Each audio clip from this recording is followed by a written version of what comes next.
eres junto con tu familia, tu esposo, tu hijo, una persona que sirve a Dios, que está en la iglesia sirviendo.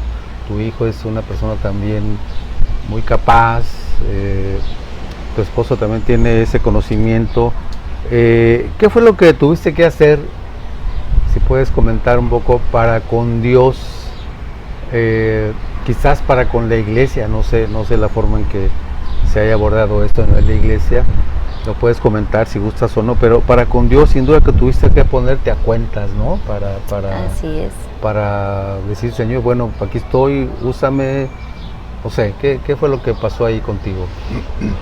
Bueno, pues conmigo yo realmente siempre he pedido a Dios, porque creo que el pecado hay consecuencia. A veces no vemos la consecuencia en aquel momento. Entonces yo siempre pedí a Dios que mi hijo no pagara por mis pecados, ¿no? Que mi hijo primero naciera normal, que él fuera sano.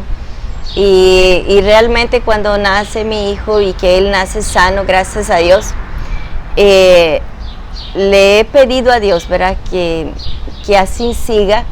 Y el estar a cuentas con Dios, yo creo que lo mejor fue casarnos, porque a partir del momento que nos casamos, en este día, la mamá de mi esposo, ella estuvo ya en mi casa.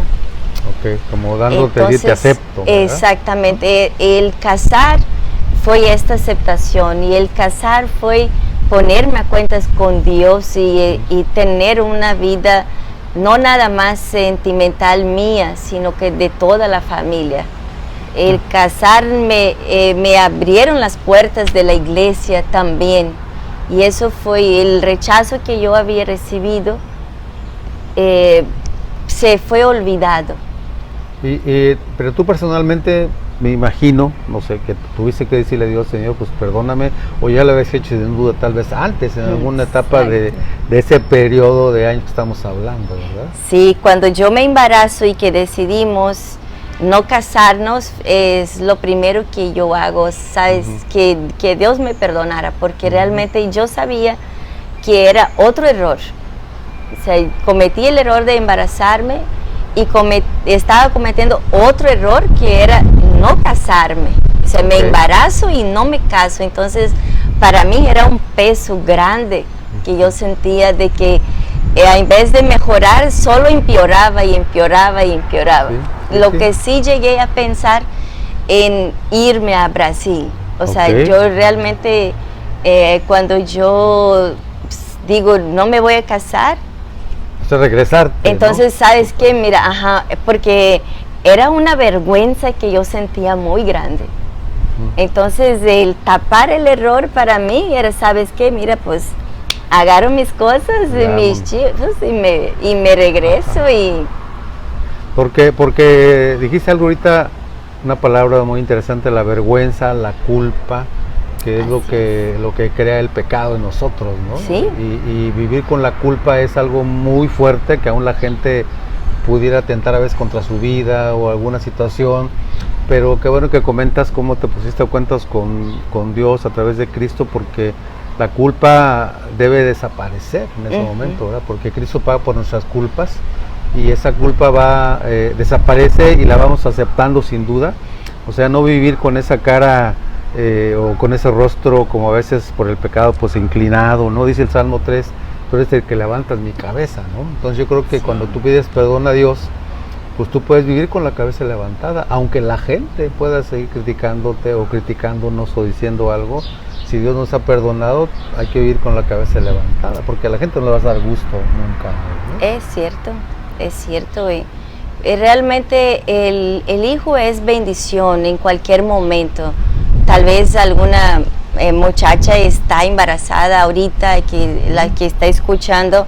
O sea, el hijo siempre va a ser de bendición, pero cuando pasas por algún lugar o te topas con alguna persona y sientes vergüenza, ese es el pecado realmente, lo que usted dice, porque realmente mi hijo, yo siempre dije, mi hijo es todo para mí, aún sin casarme. Ujú. Pero al llegar a un momento en la parte de mi vida, o como mujer, te das vergüenza. Ujú. Sí, no, tal vez muchos dirán que no, que les vale o que no Bueno, les importa. es tu forma de sacarlo, ¿no? Pero en el fondo, como Claro, mujer, sí, sí, sí. sí nos da una pega, vergüenza, sí. porque realmente es una frustración. O sea, yo así me sentía y yo creo que cualquier mujer así se siente, porque el embarazar, tú dices, estoy embarazada y eso es algo grandioso. Claro. Sin embargo, el no tener el apoyo, La forma de haberlo hecho tal vez, ¿verdad? exactamente, entonces porque el no estar casada te quita y te manda al suelo.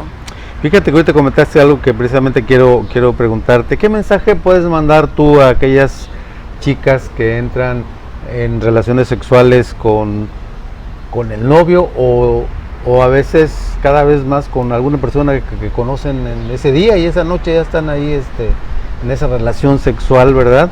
Sin medir lo que puede pasar como un embarazo o quizás hasta abortar o tal vez alguna enfermedad muy seria? ¿Qué mensaje puedes tú decirles o redondear lo que ya estás comentando? Bueno, pues yo recomiendo, ¿verdad? Como con experiencia, a través de mi propia experiencia, las que sean cristianas y que no sean cristianas, Ajá. si tienen la condición, si tiene su mente puesta en un futuro, que no lo haga. O sea, realmente el sexo es para después del matrimonio, no es antes. No es porque yo tal vez, ¿verdad? Yo pudiera decirles, si te embarazas, cásate, pero no es así. O sea, realmente la experiencia mía no me da el ego, no me siento grandiosa porque me casé, aunque me embaracé y cometí error y que Dios me haya perdonado y que hoy, gracias a Dios, tenga una vida tranquila. Eso no me quita mi pecado. Entonces realmente si las muchachas y si los muchachos que están escuchando, si realmente tiene los 5 minutos de razón, no cometan este error, porque hay muchas maneras de no cometer el pecado del sexo antes del matrimonio, porque realmente cuando Dios tiene un propósito o cuando realmente vas a pagar por aquel precio, es más difícil. O sea, ojalá y disminuir la cantidad de aborto, y yo creo que para que eso pase está en nosotras mujeres, porque tenemos la decisión de decir que no o que sí. Okay. Y finalmente, a las iglesias, ¿tú qué les dirías? Porque las iglesias y los líderes de las iglesias a veces no tenemos el tacto o no sabemos cómo tratar a una persona así, como en el caso tuyo o como en el caso de otras hijas de familia que llegan o que sucede esa situación ahí en la iglesia. ¿Qué es lo que tú recomendarías ahora, ya con todos estos años de experiencia, o lo que has visto también tal vez ahora que has estado casada y todo lo que has experimentado en la iglesia o en las iglesias que conoces? ¿Qué deberíamos de hacer? Yo sé que la Biblia nos manda a amar, a aceptar, que la gracia de Dios, pero en la realidad a veces es difícil hacerlo y aceptarlo. ¿Qué crees tú que pudiéramos hacer? Una o dos cosas así concretas, prácticas, digamos, que necesitaríamos hacer como iglesias. Bueno, como iglesia, si estamos en la iglesia, para empezar, algo que yo no hice, que tal vez hoy yo haría, acercarme al líder, ¿no? Cuando yo me siento en la banca y la persona me ofende, yo lo primero que hago es retirarme.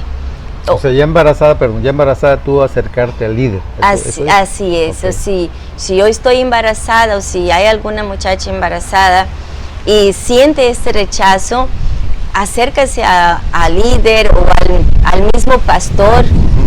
No se retire de la iglesia, porque realmente eso a mí me pasó, y después yo me quedé pensando, cuando yo regreso a mi iglesia, me dicen, pero nunca me dijiste que sufriste este rechazo. Sí, entonces eso yo sí me quedé pensando, es cierto. O sea, yo simplemente me retiré y busqué otra iglesia, pero no es buscando otras iglesias que voy a encontrar la solución, porque a mí me pasó en 3 iglesias, de las que yo aprecio bastante los líderes, y sin embargo a ninguno de ellos yo comenté que yo había sufrido este tipo de rechazo.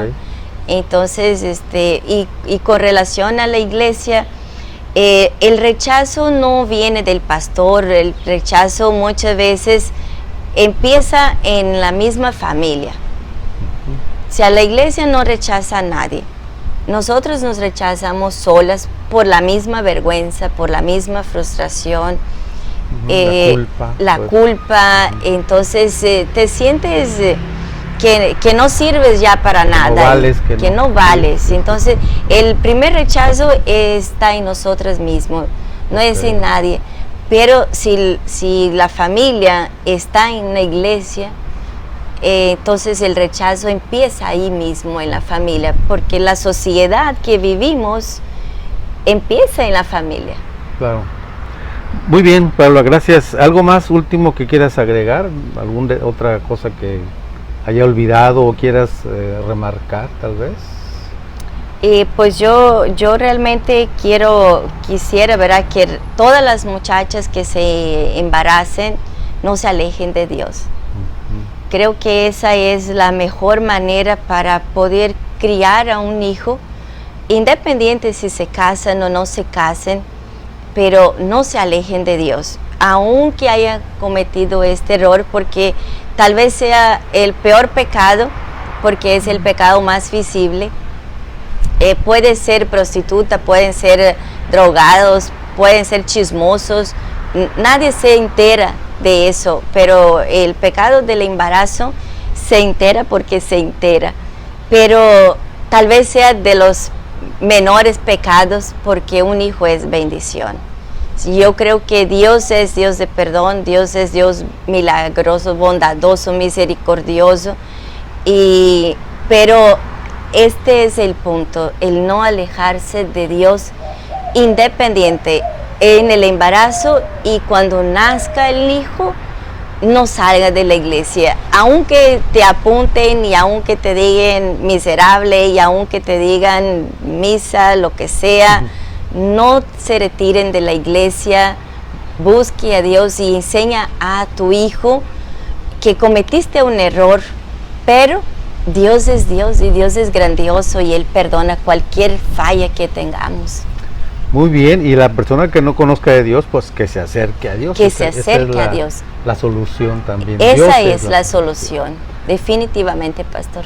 Muy bien, pues gracias, Paula, por esta plática que tuvimos. Sin duda que muchas personas serán edificadas y bendecidas, y con la experiencia que tú nos has compartido de estos años, y pues que Dios siga bendiciendo tu familia, tu esposo, tu hijo, cómo Dios lo transformó todo, ¿verdad? Todo aquello que en momentos quizá pareció así como que pues para dónde y cómo, y ya mejor me voy, como tú comentabas, pero Dios puso esa guía y ustedes obedecieron, y pues creo que son una familia de bendición.